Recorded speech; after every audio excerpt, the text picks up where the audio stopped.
Hello and welcome दोस्तों, मेरा नाम है करण और आप सभी का ट्रेड सॉल्यूशंस के इस यूट्यूब चैनल के ऊपर स्वागत है।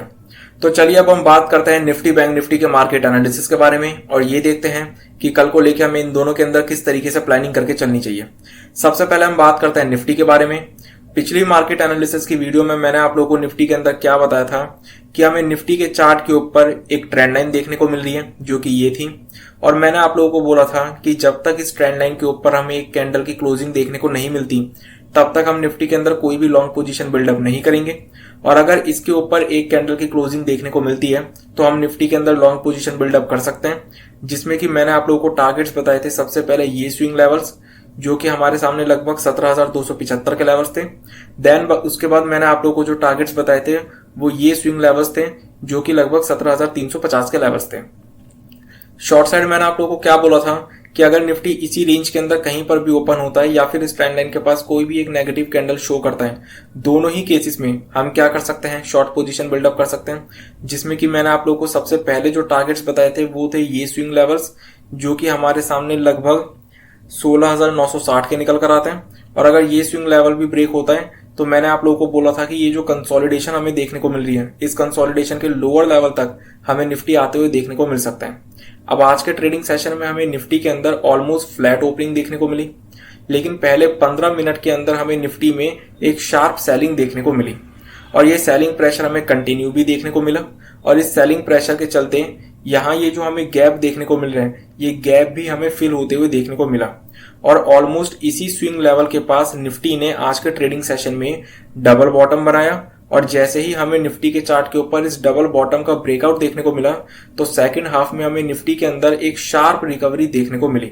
और निफ्टी जो है वो अपने डेज हाइस के पास क्लोज देने में भी सक्सेसफुल रहा। अब निफ्टी की जो क्लोजिंग हुई है वो अपने 17,350 के इस इंपॉर्टेंट रेजिस्टेंस लेवल के पास निफ्टी की क्लोजिंग हुई है। अब अगर हम कल को लेके बात करें कि कल को लेके क्या करना चाहिए, तो अगर निफ्टी 17,350 इसी लेवल के आसपास कहीं पर भी ओपन होता है, आज का जो निफ्टी का क्लोजिंग प्राइस है वो और 17,350 इस लेवल के बीच में इस 20-30 पॉइंट की रेंज के अंदर कहीं पर भी अगर निफ्टी ओपन होता है और अपने 17,350 के इस स्विंग लेवल को ब्रेक करता है तो हम इसके अंदर लॉन्ग पोजीशन बिल्डअप कर सकते हैं। और जो हमारे लॉन्ग पोजीशन के केस में टारगेट्स निकल कर आएंगे वो हमारे टारगेट्स निकल कर आएंगे, ये जितने भी हमें स्विंग लेवल्स देखने को मिल रहे हैं ये हमारे टारगेट्स निकल कर आएंगे इसमें एक एक करके।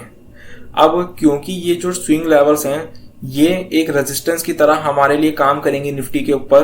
तो फिर लॉन्ग पोजीशन हम बिल्डअप तो करेंगे लेकिन कम क्वांटिटी के साथ, क्योंकि ये सभी स्विंग लेवल्स जो हैं ये निफ्टी के लिए एक रेजिस्टेंस की तरह काम करेंगे।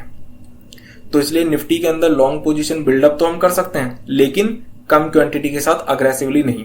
शॉर्ट पोजीशन बिल्डअप करने के दो तरीके हैं। पहला तरीका क्या है, अगर निफ्टी 17,350 और आज की क्लोजिंग प्राइस दोनों के बीच में अगर किसी भी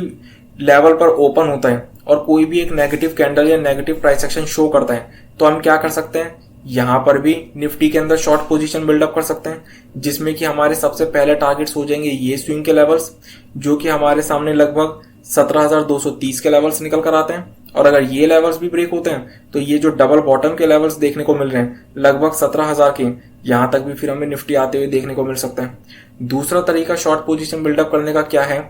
ये जितने भी हमें स्विंग लेवल्स देखने को मिल रहे हैं ये सभी निफ्टी के लिए एक रेजिस्टेंस की तरह काम करेंगे। तो अगर इन स्विंग लेवल्स के पास कोई भी नेगेटिव कैंडल या नेगेटिव प्राइस एक्शन हमें देखने को मिलता है तो हम इन स्विंग लेवल्स के पास भी शॉर्ट पोजीशन बिल्डअप करने का रिस्क ले सकते हैं निफ्टी के अंदर। तो चलिए अब हम बात करते हैं निफ्टी बैंक के मार्केट एनालिसिस के बारे में। पिछली मार्केट एनालिसिस की वीडियो में मैंने आप लोगों को निफ्टी बैंक के अंदर क्या बताया था कि अगर निफ्टी बैंक इसी रेंज के अंदर कहीं पर भी ओपन होता है और अपने इस स्विंग लेवल को ब्रेक करता है तो हम निफ्टी बैंक के अंदर भी लॉन्ग पोजीशन बिल्डअप कर सकते हैं, जिसमें कि मैंने आप लोगों को टारगेट्स बताए थे। सबसे पहले ये स्विंग के लेवल्स जो कि हमारे सामने लगभग 36,300 के लेवल्स निकल कर आए थे,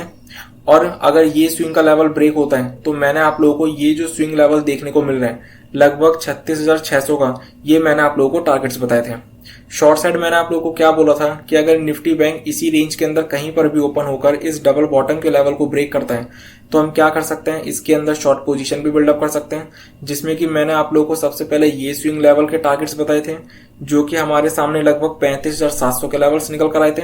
और अगर ये लेवल्स भी ब्रेक होते हैं तो मैंने आप लोगों को बोला था कि ये जो कंसोलिडेशन हमें देखने को मिल रही है इसके लोअर लेवल तक भी बैंक निफ्टी आ सकता है। अब आज के ट्रेडिंग सेशन में बैंक निफ्टी के अंदर भी हमें ऑलमोस्ट फ्लैट ओपनिंग देखने को मिली और शुरुआती 1 घंटे के अंदर अंदर निफ्टी बैंक के अंदर हमें एक शार्प करेक्शन देखने को मिली और इस कंसोलिडेशन के लोअर लेवल के पास निफ्टी बैंक ने भी डबल बॉटम बनाया। और जैसे ही हमें निफ्टी बैंक के चार्ट के ऊपर इस डबल बॉटम का ब्रेकआउट देखने को मिला तो हमें निफ्टी बैंक के चार्ट के ऊपर भी एक शार्प रिकवरी देखने को मिली और निफ्टी बैंक भी अपने डेज हाइस के पास क्लोजिंग देने में सक्सेसफुल रहा। अब अगर हम बात करें कि कल को लेके इसके अंदर क्या करना चाहिए, तो अगर निफ्टी बैंक इसी रेंज के अंदर कहीं पर भी ओपन होता है और अपने इस स्विंग लेवल को ब्रेक करता है तो हम क्या कर सकते हैं, इसके अंदर लॉन्ग पोजीशन बिल्डअप कर सकते हैं और जो हमारे इसके अंदर टारगेट्स निकल कर आएंगे वो निकल कर आएंगे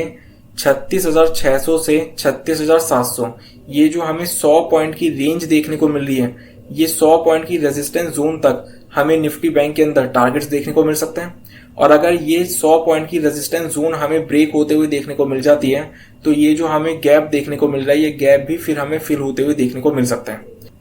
अब अगर हम बात करें शॉर्ट पोजीशन की तो निफ्टी बैंक के केस में शॉर्ट पोजीशन बिल्डअप करने का जो सही मायने में लेवल निकल कर आता है वो निकल कर आता है 36,600 से 36,700 की जोन। 36,600 से 36,700 की जोन के अंदर अगर कहीं पर भी हमें नेगेटिव कैंडल या नेगेटिव प्राइस एक्शन देखने को मिलता है निफ्टी बैंक के चार्ट के ऊपर तो हम यहाँ पर शॉर्ट पोजीशन बिल्डअप कर सकते हैं, जिसमें कि हमारे जो सबसे पहले टारगेट्स होंगे वो होंगे ये स्विंग के लेवल्स जो कि हमारे सामने लगभग 36,125 के लेवल्स निकल कर आते हैं। और अगर ये स्विंग का लेवल भी ब्रेक होता है तो ये जो डबल बॉटम का लेवल हमें देखने को मिल रहा है लगभग 35,400 का, यहां तक भी फिर हमें बैंक निफ्टी आते हुए देखने को मिल सकता है। और अगर किसी भी तरीके की गैप अप या गैप डाउन की सिचुएशन हमें मार्केट्स के अंदर देखने को मिलती है तो हमें उस केस में प्राइस एक्शन का वेट करना पड़ेगा। तो इसी के साथ मैं अपनी इस वीडियो को कंप्लीट करता हूं। इस वीडियो का पर्पस सिर्फ नॉलेज प्रोवाइड करना है। किसी भी तरीके का एक्शन लेने से पहले अपने एडवाइजर से कंसल्ट जरूर करें और अपनी खुद की रिसर्च जरूर करें। और अगर आपको ये वीडियो पसंद आई हो तो इस वीडियो को लाइक और शेयर करना ना भूलें और हमारे चैनल को सब्सक्राइब जरूर करें। Thank you.